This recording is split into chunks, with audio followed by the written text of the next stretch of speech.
Judy was boring. Hello. Then Judy discovered ChumbaCasino.com. It's my little escape. Now Judy's the life of the party. Oh, baby, mama's bringing home the bacon. Whoa, take it easy, Judy. The Chumba life is for everybody. So go to ChumbaCasino.com and play over 100 casino-style games. Join today and play for free for your chance to redeem some serious prizes. ChumbaCasino.com. No purchase necessary. Void where prohibited by law. 18 plus terms and conditions apply. See website for details. Welcome to the Having It All podcast, the show about what it takes to live an abundant, loving life. My name is Matthew Bivens, and each week I'm helping you get out of your head so that you can truly have it all. Let's do it.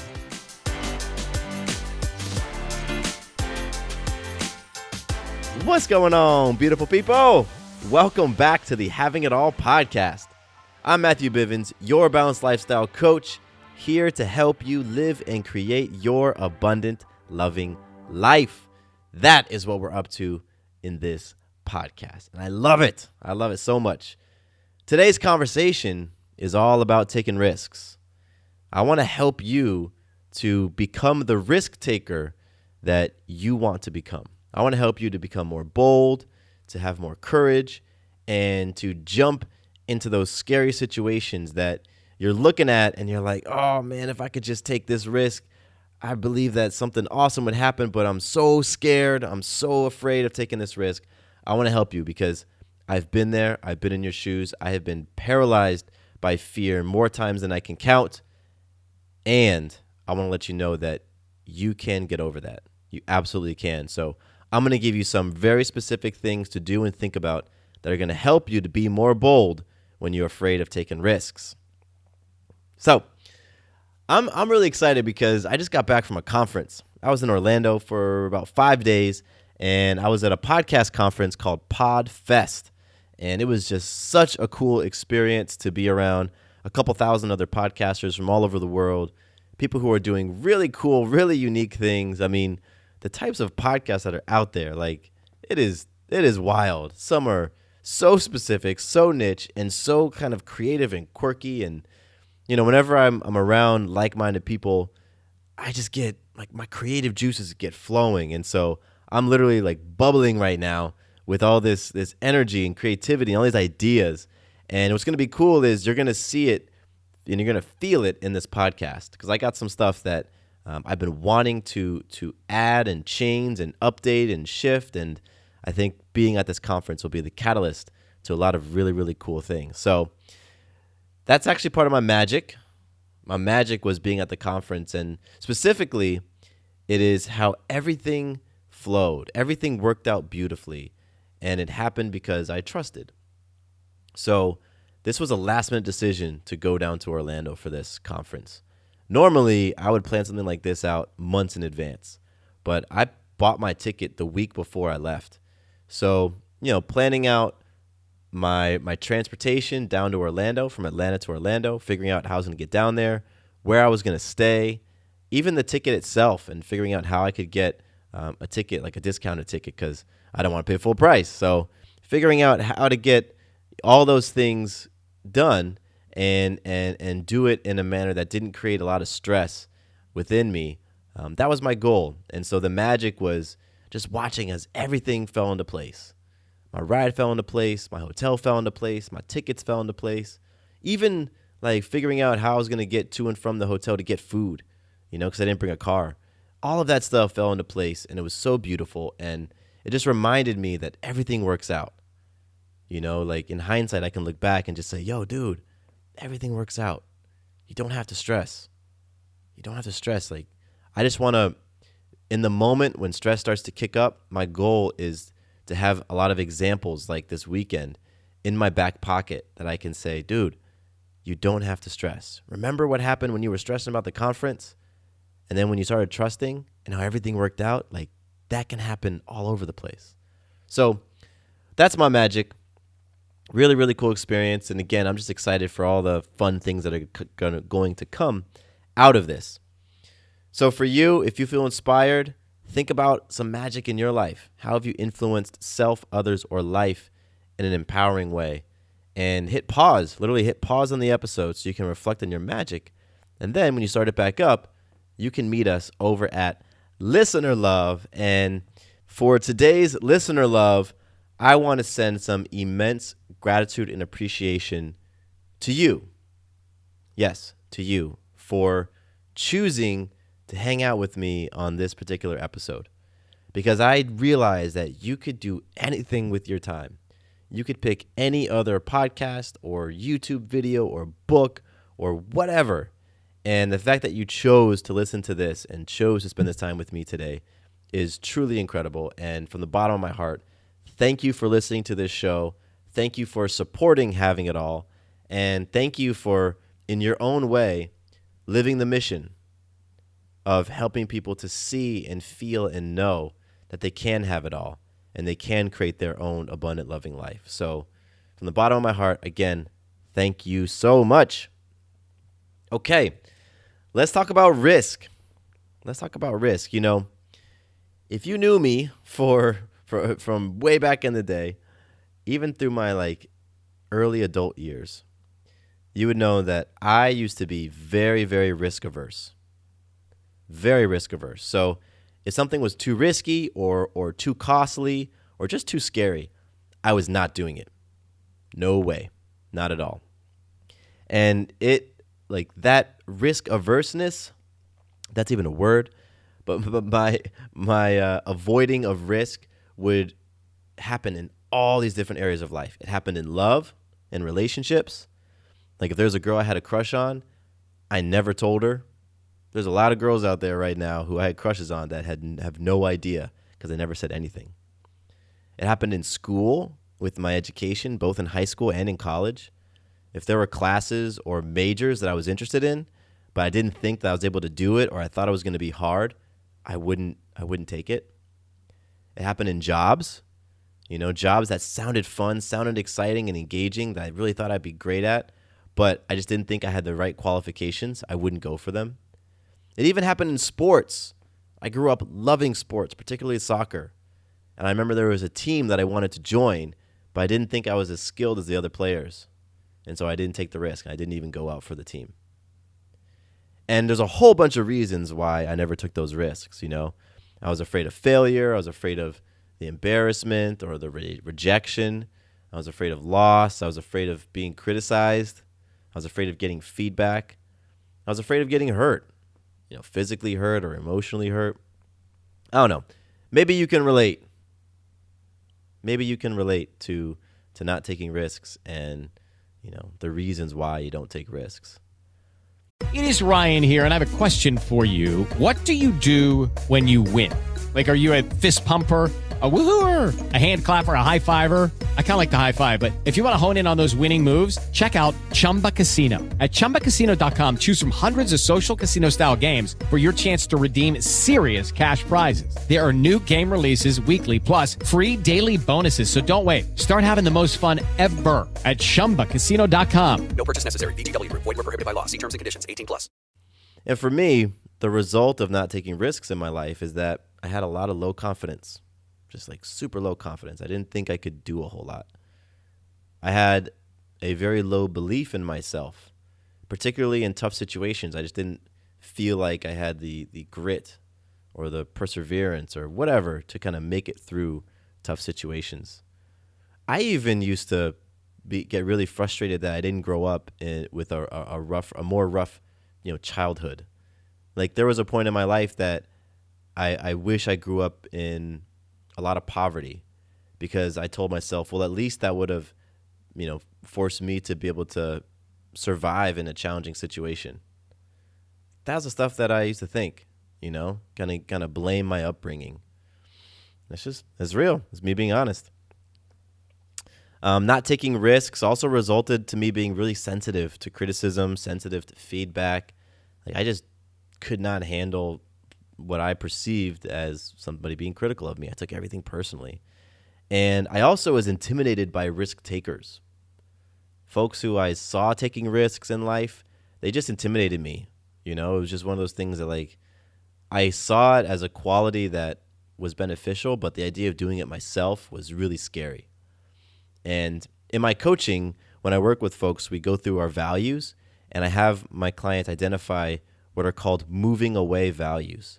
And moving away values are things that you value, like you can recognize that it's an important characteristic or personality trait, and you can recognize it as important in another person, but when you think of adopting it for yourself, it scares you and you want to move away from it. And for me, it was courage and boldness, and risk taking. Those were moving away values. Like, wow, I know that that's a great thing and that it would be a great quality to have, but it just scared me so much. And then what's interesting is I got over it. I really did. Despite having all those fears and not taking risks and experiencing all that stuff, I realized that the sweetest parts of life were on the other side of taking risks. And once my desire to experience the sweetness of life got bigger than the fear of the risk, I started to take more risks. And as a result, things really had like the snowball effect for me. And so now, all these years later, when I look back on all the major successes in my life, from career successes to relationship to successes, just all those things, I can see that the vast majority of those successes came after taking some sort of risk. Quite simply, being bold has led to my abundant loving life. I can remember being bold when it came to love with my wife, Sarah. I remember sitting in a car. We had just gone back from Disney World. We had a really great day, and we were friends at the time. And we had one of those moments where, like, we were looking at each other, and there was all this unspoken, tension in between us. And she said something to the extent of, "What do you want?" And I remember going through in my mind all the things I could say and evaluating the risk. What's the risk if I speak it truthfully, what I want in my heart, versus what's the risk if I don't say it? And I went for it, and I said, "I want you." And it was one of those moments, like I look back like, dang, that was a G moment right there, because everything changed for us after that moment. And I remember being bold in my job, right? I was bold about, 7, 8 years ago, living in Atlanta, had a great job, great benefits, but the job did not resonate with me. And I knew in my heart of hearts that what I really wanted to do was quit that job and go into business for myself. So sitting there being frustrated at a crossroads, being like, I know I just want to quit this job, but feeling so scared, and going into the risk assessment in my mind and ultimately writing my resignation letter that night. And I remember being bold when Sarah and I became pregnant, and I was working 50-50, entrepreneurship and working for somebody else. And I knew that what I really wanted to do when, before we had our child, was to go all in on myself and be 100% independent in terms of doing things when I wanted to do them on my own terms and the way that I wanted to do it. And I remember weighing the costs. Oh my gosh, we're about to have a kid. This is the worst time to take a risk. What are you doing? And just going through that risk assessment and deciding I'm going all in on myself. And so those moments changed my life. And those moments, taking those risks, are what have allowed me to experience just the sweetest, most magical things ever. And it's resulted in my confidence going up, self-esteem going up, my self-image improving. All these things happen as a result. And so what's really interesting is this episode could be super short, right? Because I could say, how do you be more bold? Well, take more risks. I'm afraid of taking risks. What do? Take more risks. Right? Like, I could just leave it at that. But I'm not going to do that. I'm not going to do that because there were specific things that I did that helped me to be able to take those big, bold risks, right? Because I didn't just start out by swinging for the fences and going for it and taking that leap. Like, there's a lot of little things. And so I'm going to share them with you. First, I want to read this line from an article that I stumbled across that I think sums up what I'm about to get into. And the line is, the moment you decide to become more of a risk taker is the moment you take your first steps that will help you break through psychological walls and overcome your debilitating fears. And that line is so true. It's a decision to become more of a risk taker. And even making that decision for yourself, just saying, okay, I'm going to take more risks. Even that right there is a step that's going to help you to bust through those psychological walls, because those walls are tall and they're strong, because those walls are created by your mind. And when you have a fear, your mind is going to make that fear seem so scary, and that's going to make that wall seem so insurmountable, because that's what our mind does. That's what our ego does. That's what fear is so excellent at doing. But I'm telling you, the moment you decide for yourself, I'm going to take more risks, that's the moment that that wall is not as high, that your mind is not as effective at building up those fears. And so the very first thing you can do before I get into my list is just deciding for yourself that you're going to take some more risks in life, and just making that decision. I'm not saying what risks you're going to take. You're not deciding how big of risks you're going to take. You're just going to decide, you know what, I'm going to take more risks, because I realize that my abundant loving life is on the other side of those risks. I realize that everything that I want is on the other side of my fears. That one little decision for yourself can, again, it can be a snowball that can turn into something truly, truly magnificent. Okay, so now I'm going to switch gears, less motivation, less rah-rah stuff, and now we're going to get into some practical things. So I've got 8 little points, we'll say 7 points that I'm going to go through real quick. The first point that's going to help you become more bold when you're afraid of taking risks is to realize that you're already a risk taker. You are already a risk taker, because every single decision you make, including the decision to do nothing, it carries some element of risk. Every decision you make carries some element of risk with it. So here's an example. Here's an exercise I want you to do. I want you to think of some big goal that you have. It could be with your health. It could be with your money, a relationship, whatever it is. Just think of a significant goal that you have. Now I want you to think about one thing that you know you could do every day that would march you towards that goal. All right? Let's say your goal is to write a book. So one thing you could do every single day would be spend 10 minutes writing. Okay? So you have your goal, you have your one thing. Now, you've got 2 paths. Path A is to do that thing. Right? Path A is doing the thing that's going to march you towards your goal. Path B is not doing the thing. Okay? I have a question for you. Which of those paths is ultimately more risky as it relates to adding meaning or happiness to your life? Path A, doing something, or path B, not doing something? Which one of those is more risky as it relates to adding meaning and happiness to your life? Another question is, which one of those paths is going to pay off more in the long run? So hopefully by doing that little exercise, you can see that it's a risk to do nothing. It's a risk to play small, right? It's a risk to choose the easy path, because what you're risking is a meaningful, fulfilling, happy, content life, right? And if you think that you've been not taking risks by playing it safe, you got to realize you are risking your ultimate happiness and peace. That's what the risk is.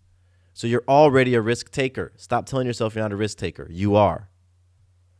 The second thing I want you to do is I want you to understand what's called the negativity bias.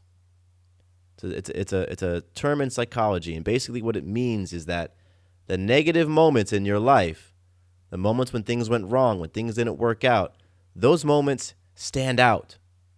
They stand out greater than the positive moments or the awesome moments or when things did work out. So even if you've had a whole bunch of awesome things happen in your life, your brain is going to make the not so awesome stuff stand out. Your brain is going to make taking the risk feel scary. It's going to your brain will make, taking the risk feel unwise. And that's just something that you have to realize. That's what it's going to do. That's kind of what it's designed to do.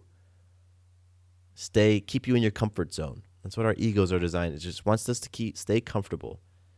And so we just have this bias. Negative things stand out. They just do. So the consequences, the downside of taking a risk is going to stand out more than the upside. So the next thing is going to help you. This point number 3 is going to help you with that. In order to be more bold when you're afraid of taking risks, you need to assess the possible outcomes of taking that risk in the first place. Assess what could happen. Kind of weigh the pros and cons. Look at the potential outcomes of doing the thing versus not doing the thing. So, for example, when I quit my job, when I decided to hand in my resignation letter, I weighed the outcomes of different risks. One risk was staying in the job. It was risky for me to stay in that job, right? I was risking my feeling of freedom. I was risking my happiness. I was risking that feeling like I was really creating something meaningful and that I was pursuing that thing that was calling within me. Those are all risks. And so I weighed the pros and cons. What are the pros of staying in this job? Well, my money is secure. I have nice benefits. I know what I'm doing tomorrow and the next day and the next week. Like, there's security and stability, right? I didn't have that before. I came from a startup company where they asked me to take 2 pay cuts over 3 years. So being in a company where it was stable and I was getting all that money, like, those were pros.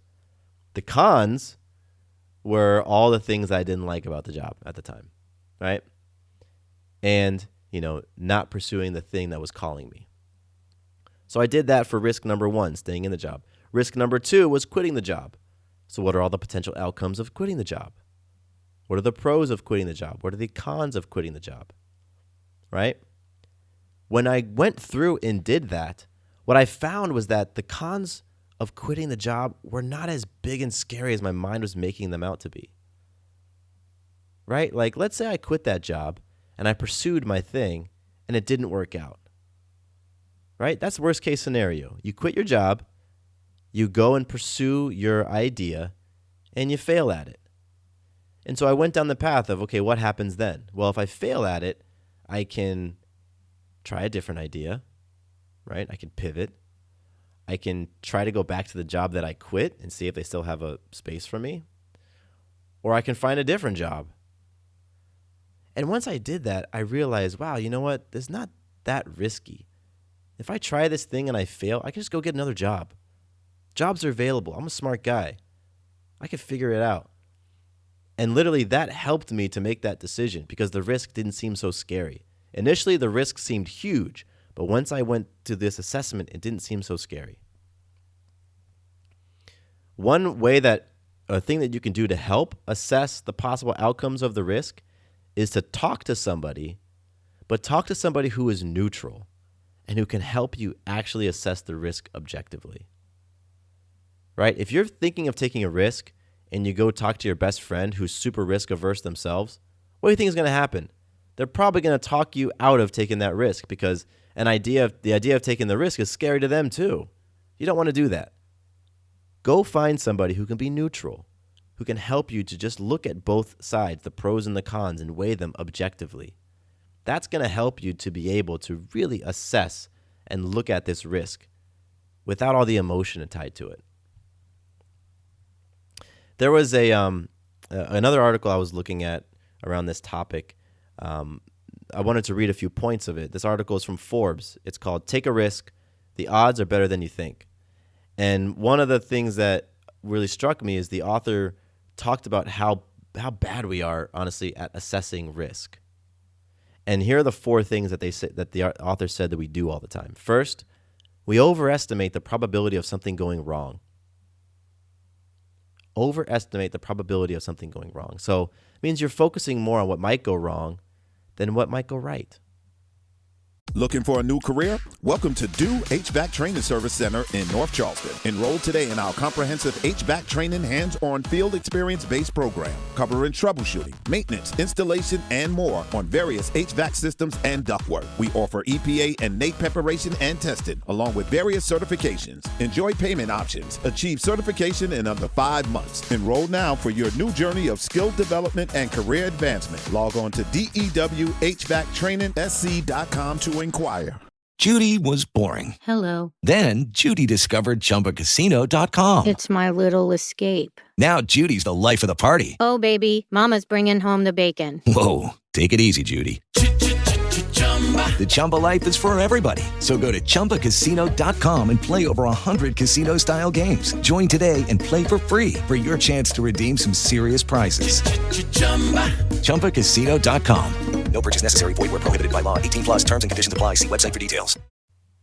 The second thing that we do when it comes to assessing risk is we exaggerate the consequences of what might happen if it does go wrong. So you come up with the worst case scenario, the most dire situation, right? And you think that is exactly what's going to happen, the worst case scenario. When in reality, what will probably happen is that if something starts to go south, you're going to jump into action and you're going to do what you need to do to head off the risk or to mitigate the situation if something starts to go south. That's what we do, right? Like if I cut my arm, I'm not just going to sit there and look as the blood pours out. I'm going to go grab a bandage and put it on. I'm going to look at the situation and do what I need to do to mitigate what's going on. That's what we do. But for some reason, when it comes to risk, we just think that the absolute worst case scenario is inevitable and that we're going to do nothing as we just plow ourselves towards the worst case scenario. We're also bad at risk because we underestimate our ability to handle the consequences of the risk. So basically, we don't think we have what it takes to handle, the downside of the risk. And as a result, we just don't take on new challenges, because we don't trust in our ability to rise to the occasion and rise to the challenges as they show up. And the author points out that this happens more with women than it does with men.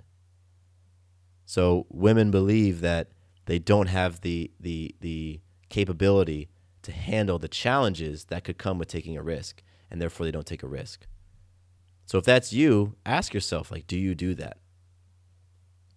And the last thing when it comes to assessing risk is that we discount or deny the cost of inaction and sticking with the status quo. And so we tell ourselves, it's not so bad. And we delude ourselves with the hope that our circumstances are somehow going to get better over time and things are just going to sort themselves out. That's not how it happens, everybody. And you know that. You can look back on situations where you thought, it'll just get better with time. And it doesn't. For example, think of if you've ever found yourself in a crummy financial situation and you don't want to look at your numbers. You don't want to pick up the phone from the creditors. And you just think, it's just going to get better with time. No, it doesn't. It gets worse with time. That's the same thing that we do when we're evaluating whether or not to take a risk. It's like, I don't really like my relationship right now. I don't want to take a risk and ask for what I want. I don't want to be bold and courageous. It'll just get better with time, so I'll do nothing. No, it never gets better with time. And we're just not great at recognizing that. We talk ourselves and we come up with these excuses and we persuade ourselves that it actually will get better with inaction. And that is never the case. So I know that was a little bit of a tangent because that was all under point number 3 of, assessing the possible outcomes. But I really like that part of the article, and that can help you to realize what happens when you start to assess. I'll have links to the articles, by the way, the ones that I'm referencing. I'm going to have links in the show notes so you can go find them there. All right, so point number 4, how to be more bold when you're afraid of taking risks. The fourth thing that I recommend you do is you got to realize that risk-taking builds confidence, and it builds what's called self-efficacy. Self-efficacy is the belief that we have in our own abilities. Specifically, it's the belief that we have in our ability to meet challenges that are coming our way and to complete a task successfully. So when you take risks, it doesn't matter if you succeed at those or if you win or lose. When you take risks, it builds your confidence and it builds that belief that you have in your own abilities. That's what happens. That's a byproduct of taking risk. And again, it really doesn't matter if you succeed or not, because it requires courage to take a risk. And when you take one small risk and you realize, oh my God, I didn't die, right? Like if you fail at something, okay, as long as you didn't die, like you're okay. You know what I mean? That's ultimately what that big fear is. We think that at some point we're going to get humiliated to the point where we die. Or we think we're going to get rejected to the point where we just ultimately die. And so if you don't die, then guess what? That's a learning experience. You can take something from it. And if nothing else, you at least had the courage in that moment to take the risk. And so you got to realize that risk-taking itself builds self-confidence and builds self-efficacy, which in turn helps us to take more risks. That's how it works. And so for me, when I strung together so many moments when I didn't take the risk, when I didn't act with courage, when I wasn't bold, every single time I kept adding to that chain of like, take a risk, nope, take a risk, nope, take a risk, nope. As that chain got longer and longer and longer, my confidence went down. The belief in my own abilities went down. And that's what you want to avoid.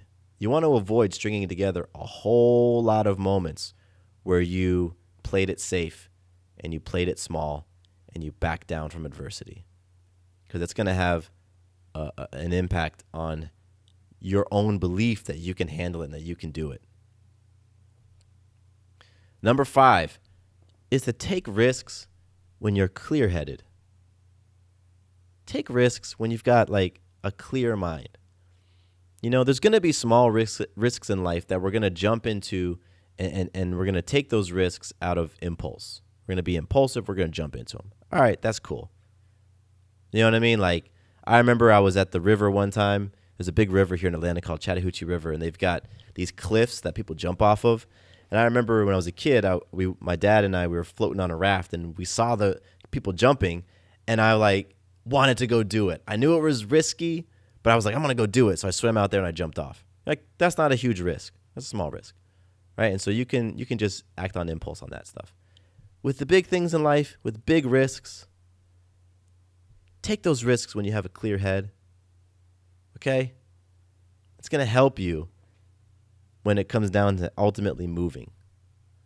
And so doing point number 3 will actually help you have a clear head. Remember, point number 3 was assess the possible outcomes of taking the risk. When you do that, it helps you to get that clear mind. So you're clear as to, hey, these are the different risks on the table. These are the different potential outcomes. These are the pros and cons.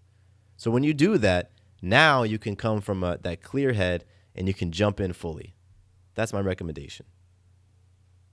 Number 6, you got to realize that if you're afraid of taking risks and you want to be more bold, you have to realize that failure is okay. Seriously, it is okay to fail. It is okay. So there was this study at NYU where they did this gambling experiment.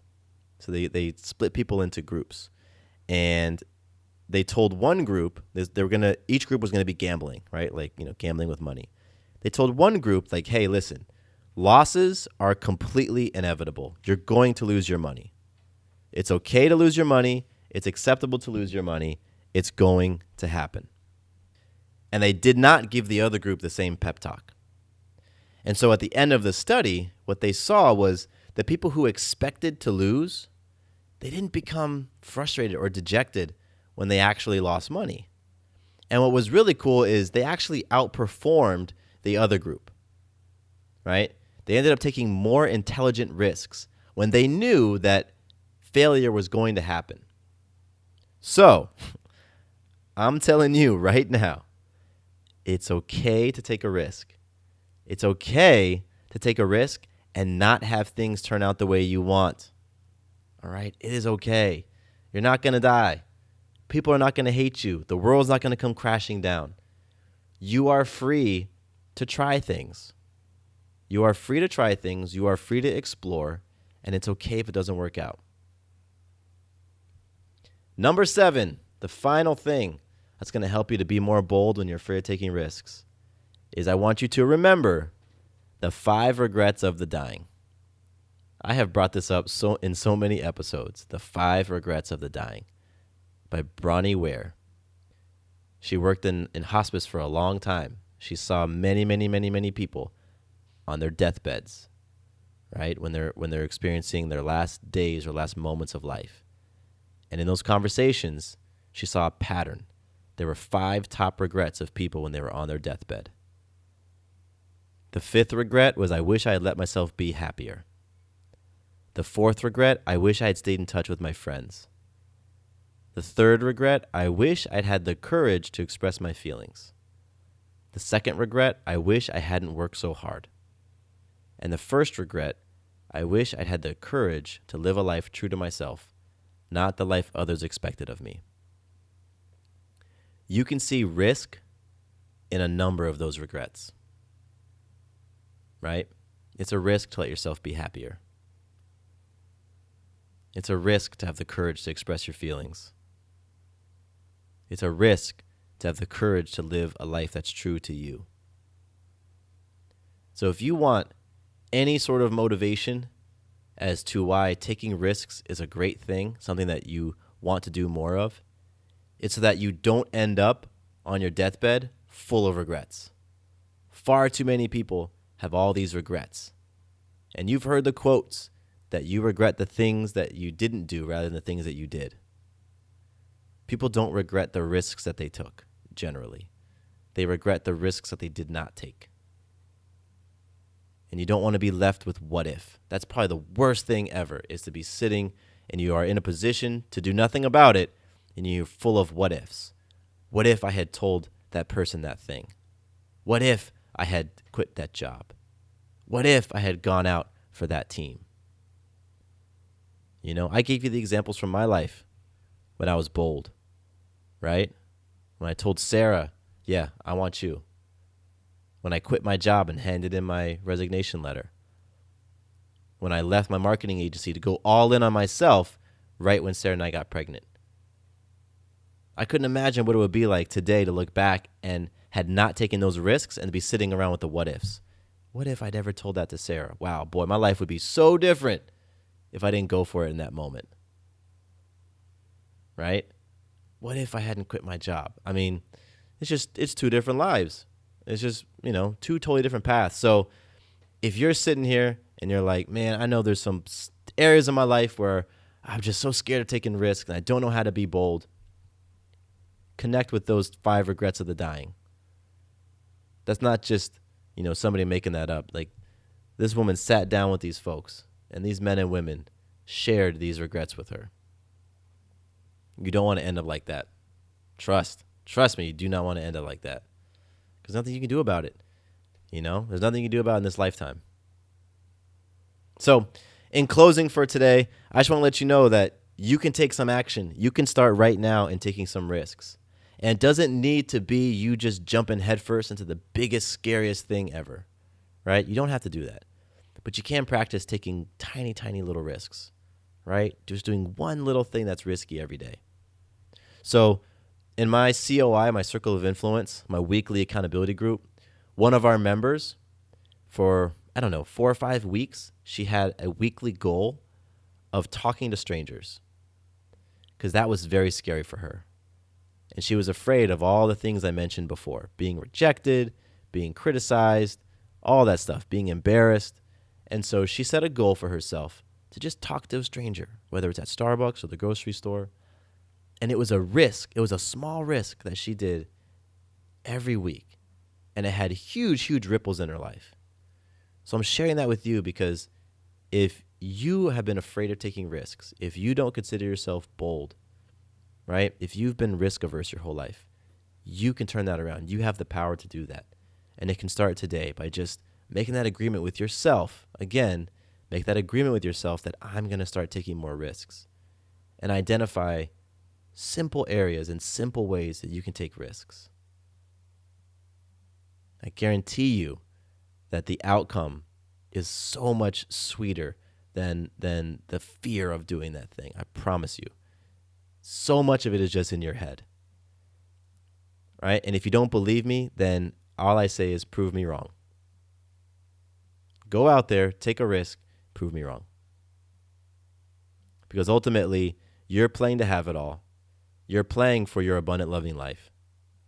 And the real growth that you're seeking, the real change you're seeking in your life is going to happen as a result of risk-taking. And so that habit alone, just taking more risks, will transform your life. Guaranteed. It will transform your life. I'm not using that word lightly. It will transform your life if you begin taking more risks. So, I'm very excited for you. All right, that's it for me today. As I said, links to some articles that I thought were pretty helpful when coming up with this episode are going to be in my show notes. So you can go to wherever you're listening to this right now, whatever podcast player app, Apple Podcasts, Google, Spotify, Stitcher. Just go look in the show notes, and I'm going to drop links to these different articles, and you can go check them out. And while you're on those apps, go ahead and subscribe. Subscribe, give me a rating, give me a review, all that great stuff. Let me know some feedback from this episode. If you want to leave that in your review, that'd be really cool. Tell me what you thought about it. Tell me, your own stories of taking risks or not taking risks. I'd love to hear them, and I'd love to just connect with you on them because, boy, do I have a lot of stories of not taking risks, and thankfully, I have way more stories of taking big risks in my life. So you can connect with me at matthew@matthewbivens.com. That's my email address, or Matthew_Bivens on Instagram. And with that, I am complete for the day. My name is Matthew Bivens. Thank you so much for choosing to be here. Here is to you having it all. Quick note about the Having It All podcast. I am not a doctor nor a licensed therapist. I'm a guy with a story and a passion for conscious conversation. My thoughts, opinions, and beliefs are my own. So please consult with your doctor or healthcare provider regarding any questions or issues you have related to your personal physical or mental health. Lucky Land Casino, asking people, what's the weirdest place you've gotten lucky? Lucky? In line at the deli, I guess? Aha, in my dentist's office. More than once, actually. Do I have to say? Yes, you do. In the car before my kids' PTA meeting. Really? Yes. Excuse me, what's the weirdest place you've gotten lucky? I never win and tell. Well, there you have it. You can get lucky anywhere, playing at LuckyLandSlots.com. Play for free right now. Are you feeling lucky? No purchase necessary. Void where prohibited by law. 18+. Terms and conditions apply. See website for details.